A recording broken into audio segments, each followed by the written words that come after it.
जिंदाबाद जिंदाबाद डॉक्टर धामी जिंदाबाद जिंदाबाद जिंदाबाद गंगोत्री नेवर आमी डॉक्टर धामी डॉक्टर श्री राम जय श्री राम पुष्कर भेजी को पुष्कर भेजी को जय श्री राम जय श्री राम जय श्री राम पुष्कर भेजी को जय श्री राम जय श्री राम जय श्री राम पुष्कर भेजी को जय श्री राम जय श्री राम जय श्री राम।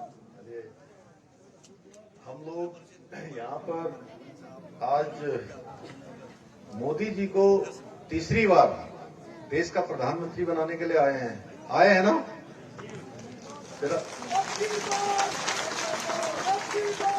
तो थोड़ा जोर से नारा लगाइए, भारत माता की, भारत माता की, गंगोत्री धाम की, गंगा मैया की, यमुना रानी की, भास्करेश्वर महाराज की, सोमेश्वर देवता की, नाग देवता की, नारायण देवता की।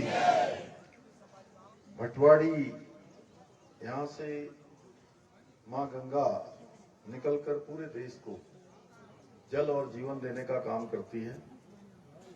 इस रामलीला मैदान में यहाँ पर उपस्थित इस विशाल जनसभा में हमारे भारतीय जनता पार्टी के जिला अध्यक्ष सत्येंद्र राणा जी,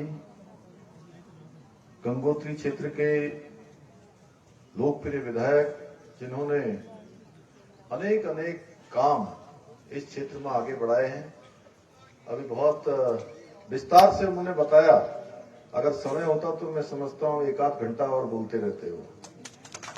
भाई सुरेश चौहान जी, हमारे इस क्षेत्र के पूर्व विधायक श्री विजयपाल सजवाण जी, प्रमुख भटवाड़ी बहन विनीता रावत जी, टिहरी लोकसभा क्षेत्र के संयोजक भाई रमेश चौहान जी, हमारे बहुत वरिष्ठ नेता जो अनेक अनेक पदों पर रहे हैं, आदरणीय सूरत राम नौटियाल जी, प्रभारी गंगोत्री विधानसभा श्री जगत सिंह चौहान जी, सह संयोजक गंगोत्री बुद्धि सिंह पवार जी, पूर्व जिलाध्यक्ष आदरणीय मुरारीलाल भट्ट जी, संत सिंह राणा जी, पूर्व राज्य मंत्री रामचंद्र नौटियाल जी, जितेंद्र राणा जी, मंडल अध्यक्ष भटवाड़ी, संतोष नौटियाल जी, सूरज सिंह गुसाई जी, विजय बहादुर जी, कन्हैया जी, विजयपाल जी और चौहान जी और सुधा जी और बहुत सारे नाम मैं समझ रहा हूं कि मंच पर आसीन हमारे सभी वरिष्ठ नेतागण, सभी पदाधिकारीगण, सभी मंडलों से आए हुए हमारे सभी मंडल अध्यक्ष, सभी जिले के हमारे पदाधिकारी, सभी ग्राम प्रधानगण, सभी हमारे क्षेत्र पंचायत, जिला पंचायत, सभी जनप्रतिनिधिगण और आज इस सभा में बहुत बड़ी संख्या में आए हुए मेरे सभी बड़े बुजुर्ग, सभी उपस्थित माताएं, बहनें, मेरे नौजवान साथियों, हमारे पूर्व सैनिकगण, हमारे एनसीसी के कैडेट्स और पत्रकार एवं छायाकार बंधु, हमारे इलेक्ट्रॉनिक मीडिया के सभी मेरे दोस्त, सभी मित्र, हमारे संत समाज के पूज्य संतगण, मैं सबसे पहले तो आज इतनी बड़ी संख्या में आप सब यहाँ पधारे हैं और आप लोगों ने पूरे रास्ते भर मैं वहां से यहां तक पहुंचने में हेलीपैड से लेकर अनेक स्थानों पर मेरे बड़े बुजुर्गों ने जहां दोनों हाथ सर पर रख के आशीर्वाद दिया, माताओं बहनों ने भी अपना आशीर्वाद दिया, कोई फूल से, पत्तों से, अनेक प्रकार से हमारी बहनों ने वहां से अच्छा सा जो इतना पूज्य फूल लाकर हमको आशीर्वाद दिया और मेरा स्वागत किया, अभिनंदन किया। मैं बहुत आभारी हूं आप सबका। मैं अपनी तरफ से आपका स्वागत करता हूं, दोनों हाथ जोड़कर आप सबका अभिनंदन करता हूं। मां पतित पावनी गंगा का उद्गम स्थल और गंगोत्री धाम, ऐसी पुण्य धरा पर जब भी आने का मौका मिलता है तो मैं स्वयं को धन्य महसूस करता हूं। भाइयों बहनों, कल प्रधानमंत्री जी हमारे राज्य में उत्तराखंड में आए थे। रुद्रपुर में उन्होंने एक बहुत विशाल रैली को कल संबोधित किया और आज मैं उस रैली के बाद सबसे पहले किसी सभा में पहुंचा हूं तो आप सबके बीच में पहुंचा हूं, भटवाड़ी में। और प्रधानमंत्री जी ने आप सबको मुझे संदेश देने के लिए कहा था कि आप सबको मेरी तरफ से सबको नमस्ते कहना, सबको राम राम कहना। तो मैं सबको प्रधानमंत्री जी की तरफ से भी आप सबको प्रणाम करता हूं कि उन्होंने मुझे संदेश वाहक के रूप में आप सबके बीच में भेजा। मैं उनका संदेश आप तक भेज रहा हूं। भाइयों बहनों, आप सभी जानते हैं कि अभी ये चुनाव चल रहा है और बहुत कम चुनाव के दिन रह गए हैं। आज 3 अप्रैल हो गई है और 19 अप्रैल को मतदान होना है। कम समय रह गया है और कम समय में इस बार देखिए उत्तराखंड से हमको एक बड़ा बहुमत हर एक सीट पर प्रधानमंत्री मोदी जी को तीसरी बार प्रधानमंत्री बनाने के लिए सहयोग करना है, जो उन्होंने 400 पार का नारा दिया है। और यहां से प्रत्याशी के रूप में हमारी माला राज्य लक्ष्मी शाह जी, उनके समर्थन में ही आज मैं आप सबका आशीर्वाद मांगने के लिए आया हूं। आप सब जानते हैं कि आपका दिया हुआ एक एक वोट जो आप देंगे, दिलवाएंगे, लोगों से कहेंगे, वो एक एक वोट हमारे प्रधानमंत्री मोदी जी को और तेज काम करने के लिए शक्ति प्रदान करेगा, उनको ऊर्जा प्रदान करेगा, उनके हाथों को मजबूत करेगा। और कमल पर दिया गया एक एक वोट भारत को पुनः दुनिया का सिरमौर भारत बनाने के लिए, विश्व गुरु भारत बनाने के लिए और दुनिया का नेतृत्व करने वाला भारत बनाने के लिए, और जो विकसित भारत का संकल्प हमारे प्रधानमंत्री जी ने लिया है, उसको साकार करने में बहुत बड़ा योगदान देगा। भाइयों बहनों, हम सब जानते हैं कि आदरणीय मोदी जी के प्रधानमंत्री बनने के बाद देश के अंदर अनेक कीर्तिमान स्थापित हुए हैं, नए नए कीर्तिमान स्थापित हुए हैं। भारत का जो डंका है पूरी दुनिया के अंदर बजा है। आज भारत पहले जैसा भारत नहीं रहा। 2014 से पहले भारत को लोग दब्बू भारत, पिछलग्गू भारत, ऐसे भारत के रूप में हमारी पहचान बन गई थी।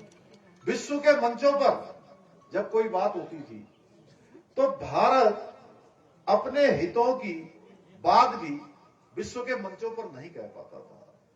हमारी सुनवाई नहीं होती थी, लेकिन परिदृश्य बदला क्योंकि नेतृत्व बदला। नेतृत्व ऐसे व्यक्ति के हाथ में आया जो भारत के मान सम्मान और स्वाभिमान बढ़ाने का जिसने संकल्प और सौगंध ली थी। और मोदी जी के प्रधानमंत्री बनते ही आज दुनिया के अंदर हमारी पूछ बढ़ गई। आज कोई भी अगर विश्व के अंदर घटना होती है तो पूरी दुनिया भारत के रुख का इंतजार करती है कि भारत का रुख क्या होने वाला है। उसके बाद दुनिया आगे बढ़ती है। भाइयों बहनों, ये नया भारत है और ये नया भारत बनाने का काम मोदी जी कर रहे हैं, लगातार कर रहे हैं। एक अवसर नहीं, कई अवसर है। देखिए, कोरोना महामारी आई, उन्होंने किस प्रकार से पूरे देश को वैक्सीन देने का काम किया, वैक्सीन बनाई, वैक्सीन लगाई और सबको निःशुल्क वैक्सीन दी। गरीबों को अन्न देने का काम हो या दुनिया के दूसरे देशों को वैक्सीन देने की बात हो, पूरे विश्व के अंदर जो हम कहते थे वसुधैव कुटुंबकम, जो हमारी संस्कृति है, उस संस्कृति को और मजबूती प्रदान करने का काम जब हमने दुनिया के दूसरे देशों को वैक्सीन देने का काम किया, हमारे प्रति आस्था और श्रद्धा पूरी दुनिया की बढ़ी। भाइयों बहनों, मोदी जी इस प्रकार से भारत को गढ़ रहे हैं।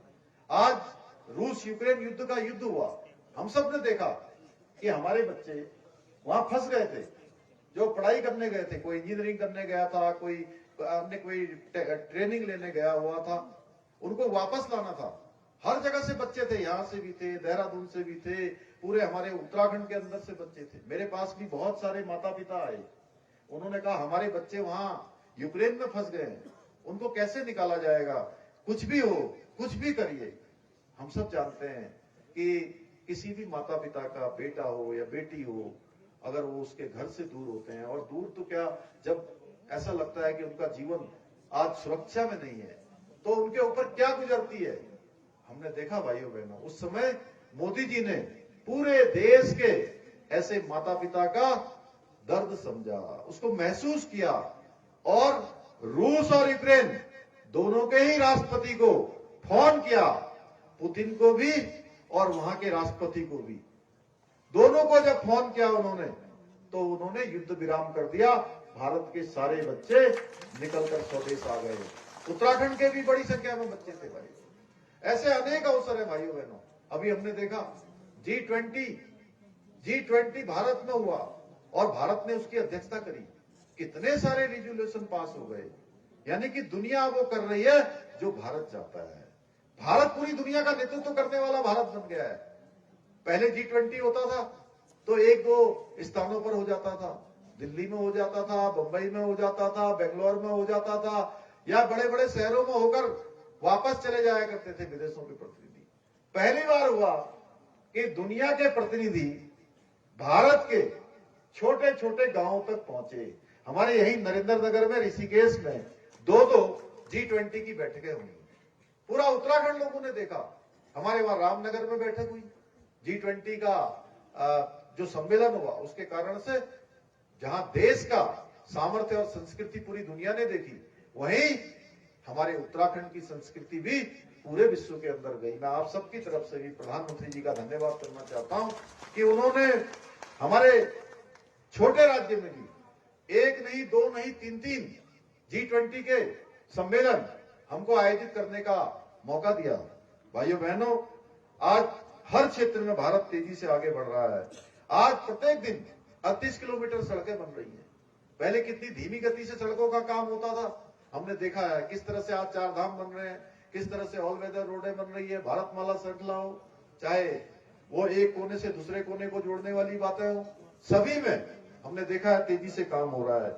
आज देश के अंदर प्रत्येक जिले में मेडिकल कॉलेज खोले जाने के काम हो रहे हैं। आज भारत के हर प्रदेश में एम्स खोले जा रहे हैं, नए हवाई अड्डे बनाए जा रहे हैं, नए IIT, नए IIM, लगातार इसके निर्माण कार्य हो रहे हैं। आज जो दुनिया के विकसित देश थे, यूरोप और अमेरिका के जैसे देश, वो देश भी देख रहे हैं हमारे यहाँ जब स्वदेश निर्मित वंदे भारत जो ट्रेन आई है, वंदे भारत जो रेल आई है, उस रेल को देख रहे हैं, और उस रेल को देखकर अचंभित हो रहे हैं कि भारत आज कितना टेक्नोलॉजी के क्षेत्र में भी आगे निकल गया है। किस प्रकार से एक हमारी स्वदेश की बनी हुई तकनीकी से एक शानदार निर्माण कार्य हो रहे हैं। रेल हो, चाहे डिफेंस का सेक्टर हो या अन्य सेक्टर हो, आज मोदी जी के नेतृत्व में भारत विकास के नए नए आयाम स्थापित कर रहा है, और अंतिम छोर पे खड़े हुए व्यक्ति के लिए काम हो रहे हैं। चाहे हम प्रधानमंत्री मोदी जी के बनने के बाद, अब लोग कहते हैं कि पहले में क्या हुआ, मोदी जी के समय में क्या हुआ। आप 2014 से पहले का समय याद करिए कि लोगों के बैंकों में खाते भी नहीं होते थे। खाते केवल उनके होते थे जिनके पास बहुत रुपया पैसा होता था। मोदी जी ने बैंकों को, अमीरों के बैंकों के साथ साथ गरीबों का बैंक बनाने का भी काम किया। जन धन के खाते खुलवाए, निःशुल्क खाते खुलवाने का काम हुआ। उज्ज्वला योजना में हर घर तक गैस का सिलेंडर पहुंचा। 10 करोड़ से ज्यादा आज बहनें जो धुएं में अपना जीवन बिताती थी, उस धुएं से मुक्ति देने का काम किया। किसान समृद्धि योजना में प्रत्येक वर्ष किसानों के सम्मान के लिए 6,000 रुपए प्रत्येक वर्ष उनके खातों में भेजा जा रहा है। उनके लिए अनेक योजनाएं बनाई जा रही है। PM आवास योजना, जिसमें 4 करोड़ से ज्यादा मकान पूरे देश के अंदर बने हैं। उत्तराखंड के अंदर भी हमारे 85,000 मकान अभी तक बन चुके हैं। भाइयों बहनों, तेजी से उस पर काम चल रहा है। अभी हमारे विधायक जी यहां से बोल रहे थे, आयुष्मान भारत योजना, ये ऐसी योजना है जो पूरे विश्व की स्वास्थ्य के क्षेत्र में सबसे बड़ी योजना है, जिसमें 5 लाख रुपए तक का 1 साल के अंदर हर एक व्यक्ति के लिए स्वास्थ्य की गारंटी सुनिश्चित की गई है। यह आजाद भारत में पहली बार हुआ है भाइयों बहनों, जब स्वास्थ्य की भी इतनी चिंता की गई है, क्योंकि मोदी जी इन सब परिस्थितियों से निकले हैं। गरीबी में उन्होंने अपना जीवन बिताया है, इस नाते वो जानते हैं भाइयों बहनों, गरीब कल्याण अन्न योजना हमने देखा, जब कोरोना आ गया तो कोरोना के समय में तब लगने लगा कि जो गरीब हैं, जो छोटा काम करते हैं, अपने घरों को आ गए, उनके घर में चूल्हा कैसे जलेगा, उनको राशन कहां से मिलेगा, वो भूखे पेट तो नहीं सोएंगे। तो उस समय उन्होंने गरीबों के कल्याण के लिए, गरीबों के घर का चूल्हा न बुझे, हर किसी को 2 समय का भोजन मिलता रहे, गरीब कल्याण अन्न योजना चलाई और देश में 80 करोड़ लोगों को आज भोजन देने की व्यवस्था हो रही है, जो 2028 तक, अगले 5 सालों तक और इस योजना को बढ़ा दिया है। भाइयों बहनों, इतना बड़ा काम मोदी जी ने किया है। भाइयों बहनों, ये जो योजनाएं ये केवल कागजों में नहीं है, बल्कि ये मोदी जी की गारंटी है, जिससे देश के हर एक व्यक्ति को लाभ हो रहा है। तभी तो आज देश का हर नागरिक कह रहा है कि मोदी जी मेरा परिवार है। जब कुछ लोगों ने अभी प्रश्न चिन्ह खड़ा किया, मोदी जी पर टिप्पणियां करी, तो पूरे देश के लोगों ने कहा कि हम भी मोदी का परिवार हैं, हम भी मोदी का परिवार हैं, हम भी मोदी का परिवार हैं। पूरे देश से आवाज आई है। भाइयों बहनों, लोक कल्याणकारी योजनाओं के साथ ही मोदी जी ने देश हित में भी बहुत बड़े बड़े फैसले लिए हैं। हम जहां आज ये वाइब्रेंट विलेज भटवाड़ी विकासखंड के सीमांत क्षेत्र में अनेक योजनाएं देखते हैं, चाहे वाइब्रेंट विलेज की योजना हो, 400 करोड़ रुपए की योजनाएं आज यहाँ पर शुरू हुई है। पर्यटन हब बन रहा है, इको सेंसिटिव जोन बन रहा है, जो सड़कें उन्हें जल्दी स्वीकृत करने का काम हम आगे बढ़ा रहे हैं मोदी जी के नेतृत्व में। इसी के साथ साथ हम सब उत्तराखंड के लोग, जहां हम देवभूमि के लोग हैं, वहीं हम सब लोग वीर भूमि के भी लोग हैं। भाइयों बहनों, और वीर भूमि के लोगों ने देखा है, कश्मीर को बचाने के लिए हमारे उत्तराखंड के वीर जवानों ने अपनी शहादत दी है, अपने जीवन का सर्वोच्च बलिदान दिया है। उस कश्मीर से धारा 370 हटाने का काम भी प्रधानमंत्री मोदी जी के नेतृत्व में संपन्न हुआ है। भाइयों बहनों, इसके साथ साथ 3 तलाक की प्रथा को खत्म करना हो, देश में सीएए का कानून लागू करना हो, या मां गंगा के इस तट से मैं कह सकता हूं, रामलला का भव्य मंदिर, जिसके लिए हम कहते थे रामलला हम आएंगे, मंदिर वहीं बनाएंगे, उस रामलला का भव्य मंदिर बनाने का काम भी मोदी जी के प्रधानमंत्री बनने के बाद ही संभव हो पाया। भाइयों बहनों, हमने भी उत्तराखंड के अंदर बहुत सारे काम आगे बढ़ाए हैं, और इतने सारे काम कि मैं उसके बारे में बहुत ज्यादा विस्तार से नहीं बोलूंगा, क्योंकि मुझे पता है आप सब लोग भी काफी देर से आए हैं। मुझे भी अनेक स्थानों पर, यहाँ के बाद मुझे घनसाली जाना है, घनसाली से हरिद्वार जाना है, हरिद्वार से फिर देहरादून में अन्य कार्यक्रमों में जाना है, इसलिए बहुत ज्यादा नहीं कहता, लेकिन मैं इतना जरूर कहना चाहता हूँ, आपका एक साथ से धन्यवाद करना चाहता हूँ कि उत्तराखंड राज्य के इतिहास में, उत्तराखंड राज्य स्थापना के बाद पहली बार उत्तराखंड की जनता ने एक जो परिपाटी थी, एक मिथक था, एक इतिहास बनाने का काम देवभूमि उत्तराखंड के लोगों ने किया। किसी भी राजनीतिक दल को उत्तराखंड बनने के बाद लगातार सरकार में आकर सेवा करने का मौका दिया। भाइयों बहनों, और हमने भी जो भी हमने वायदे किए थे, जो संकल्प लिए थे, हमने वो सारे संकल्पों को जमीन पर उतारना शुरू किया है। चाहे वो आज समान नागरिक संहिता का कानून हो, मैं जब विधानसभा में बोल रहा था तो मैंने कहा, जैसे मां गंगा ये गंगोत्री से निकलकर पूरे देश को जल और जीवन देने का काम करती है, उसी प्रकार से समान नागरिक संहिता का जो विधेयक हमने पारित किया है, जिसको माननीय राष्ट्रपति महोदय ने भी अपनी स्वीकृति प्रदान कर दी है, आने वाले समय में पूरे देश को समान अधिकारों की गंगोत्री के रूप में सींचने का काम करेगी, सबको लाभ देने का काम करेगी। और ये गौरव प्राप्त हुआ हम सब लोगों को, उत्तराखंड के हर एक व्यक्ति को गौरव प्राप्त है। जो विधानसभा में है उनको तो प्राप्त है ही है, उन्होंने तो उसमें मतदान किया है, वोट डाला है, उन्होंने वोटिंग करी है, लेकिन जिन्होंने उत्तराखंड की सरकार बनाई है और जो उत्तराखंड का निवासी है, हर एक व्यक्ति गौरव का अनुभव कर सकता है कि उत्तराखंड राज्य पहला राज्य देश की आजादी के बाद बन गया जहां समान नागरिक संहिता यूसीसी का विधेयक पारित होकर माननीय राष्ट्रपति महोदय की हमको स्वीकृति मिल रही है। नकल विरोधी कानून, आप सबको पता है, नकल विरोधी कानून, इसके पहले क्या होता था, नकल होती थी और नकल उनके हिस्से को मार देती थी, उनकी गाड़ी कमाई जो मेहनत की कमाई थी, उस मेहनत की कमाई पर पानी फेर देती थी। उन माता पिता के अरमानों पर, सपनों पर लगातार डकैती करने का काम, उनके सपनों को चुराने का काम, जो अपने बेटे को, बेटी को बहुत कठिन परिस्थितियों में, कोई घर में एक भैंस पालता, गाय पालता, दूध बेचकर, कोई सब्जी बेचकर, कोई छोटा अनाज बेचकर, कोई दुकान चलाकर अपने बेटे और बेटी को पढ़ने के लिए भेजते थे, किराए में कमरा लेते थे, ट्यूशन करवाते थे, कोचिंग करवाते थे। अब उनके अंदर सब तैयारी अच्छी हो जाती थी, लेकिन तैयारी अच्छी होने के बाद भी उनका नंबर नहीं आता था भाइयों बहनों। नंबर किसका आता था? जो नकल माफियाओं के संपर्क में रहते थे या नकल की साठगांठ करते थे, उनका नंबर आ जाता था। जो ईमानदार बेटे बेटियां भाई बहन थे, वो हताशा और निराशा में उनका जीवन आगे बढ़ जाता था। भाइयों बहनों, हमने इस नकल के अभिशाप से मुक्ति दिलाने के लिए कठोर निर्णय लिया और 100 से भी ज्यादा लोगों को जेल की सलाखों के पीछे भेजा। इतना ही नहीं, देश का सबसे कड़ा कानून हमने बनाया।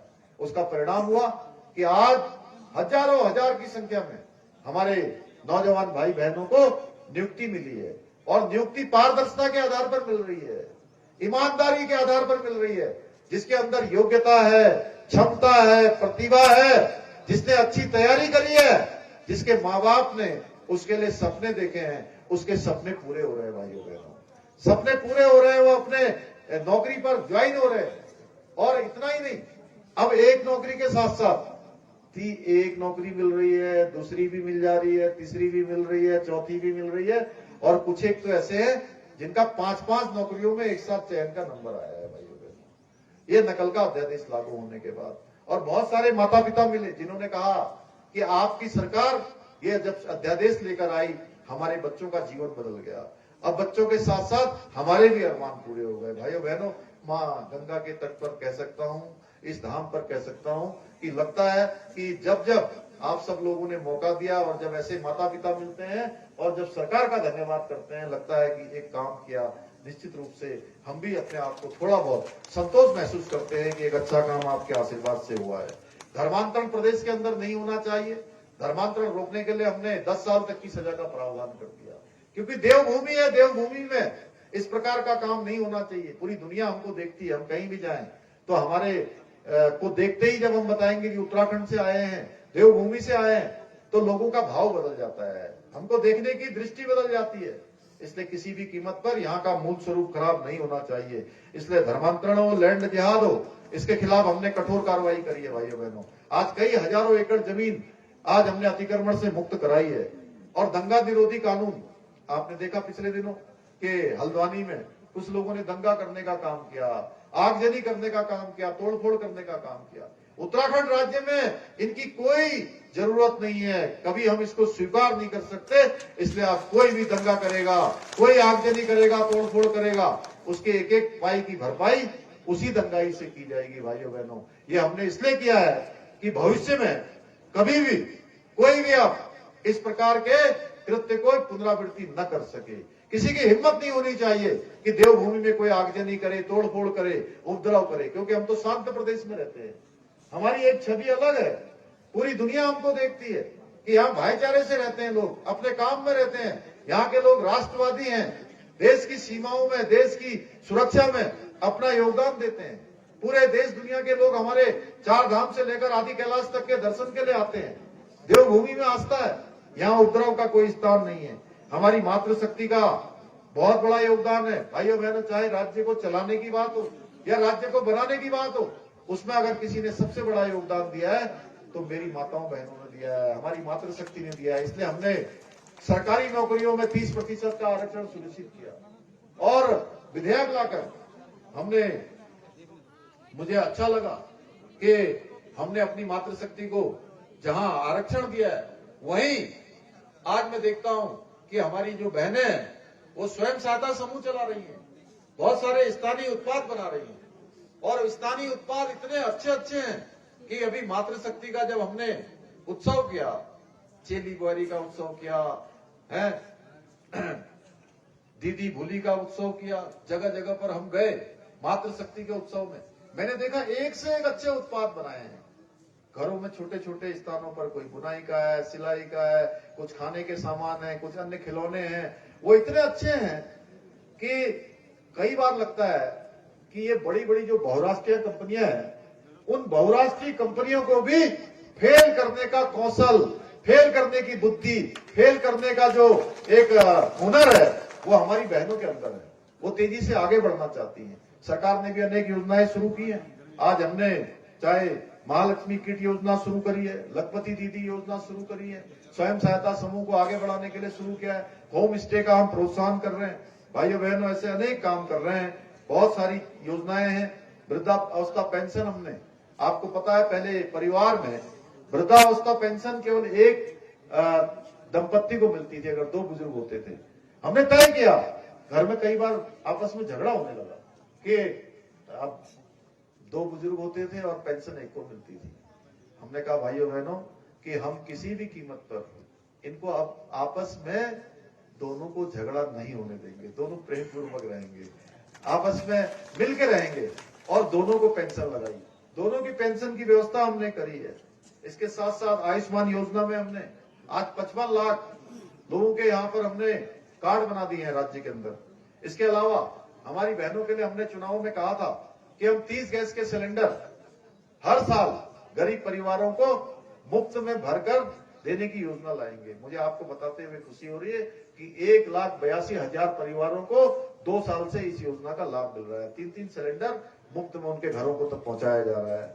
हमारी सरकार प्रदेश के वर्तमान के साथ साथ भविष्य की चिंता कर रही है। अभी भाई सुरेश चौहान ने यहाँ से बोला कि हम चाहते हैं, हमारे प्रधानमंत्री जी का ये स्वप्न है, संकल्प है कि यहाँ पर पर्यटन के क्षेत्र में हमारे 4 धाम बढ़े, हमारे भटवाड़ी का क्षेत्र बढ़े, उत्तरकाशी का क्षेत्र बढ़े, हमारे बड़कोट का क्षेत्र बढ़े, आसपास के जितने क्षेत्र हैं, चाहे हमारे दयाला बुग्याल से लेकर इन क्षेत्रों में लोगों का आवागमन बहुत बढ़ने वाला है।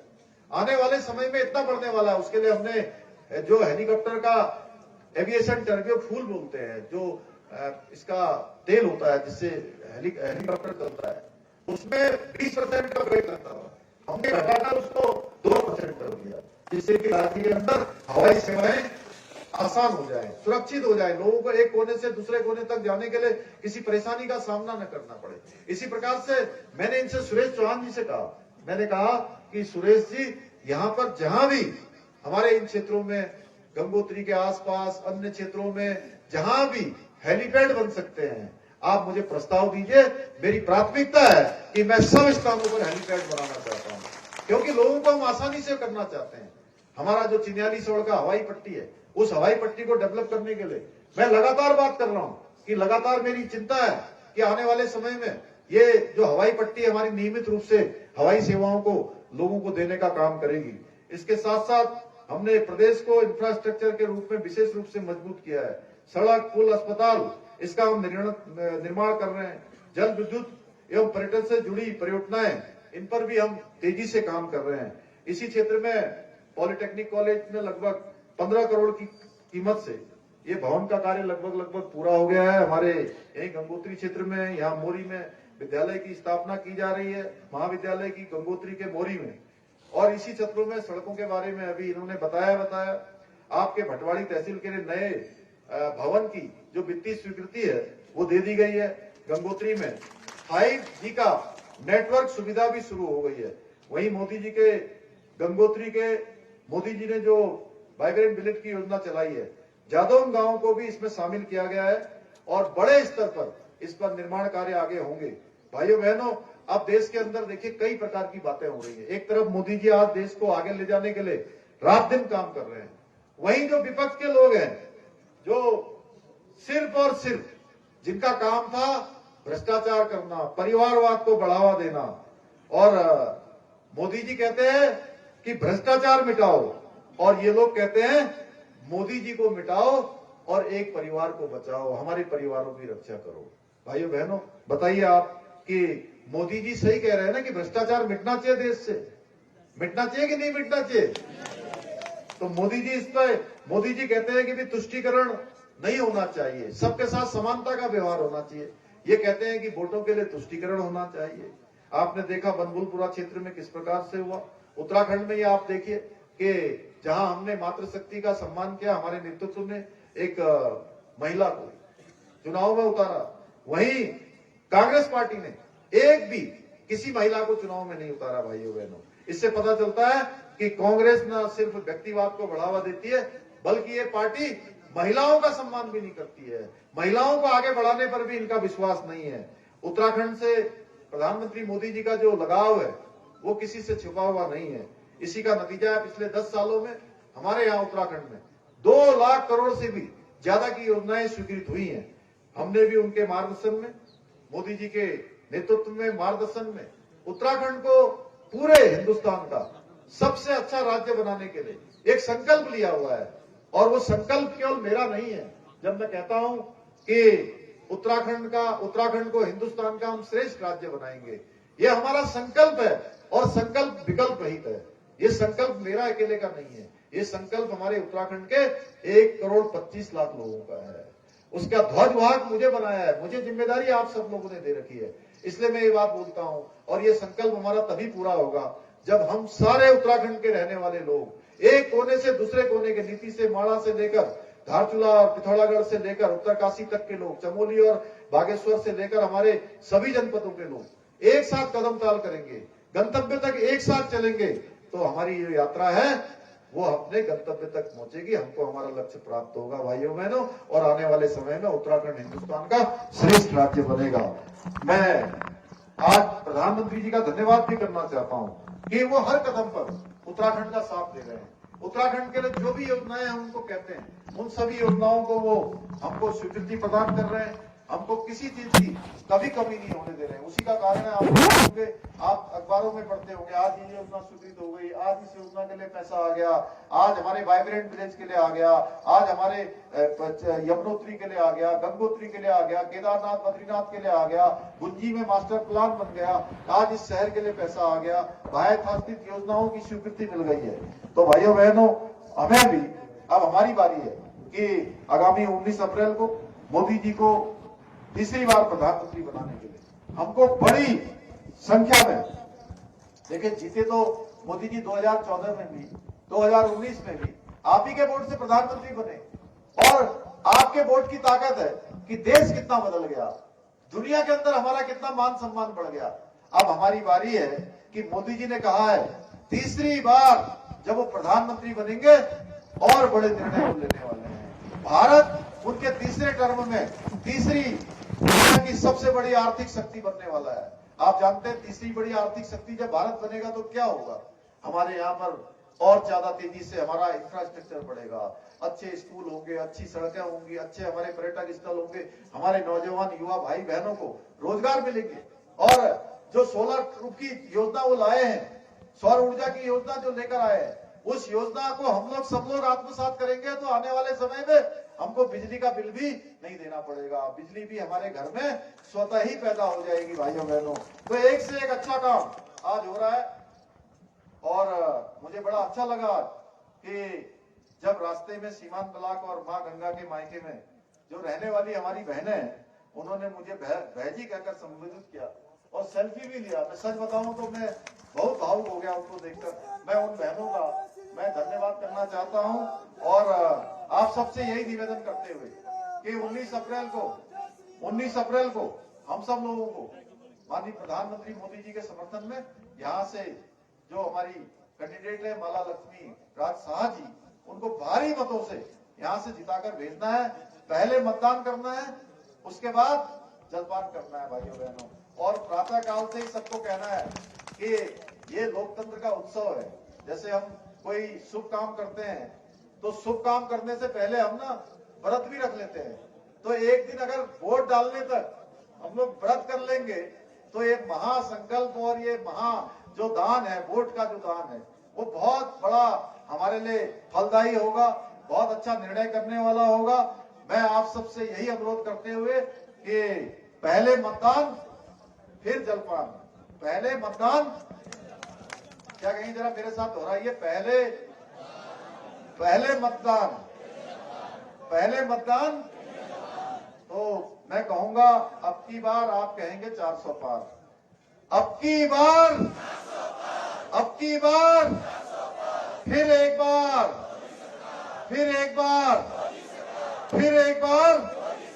बहुत बहुत धन्यवाद। जय हिंद, जय भारत, जय उत्तराखंड। भारत माता की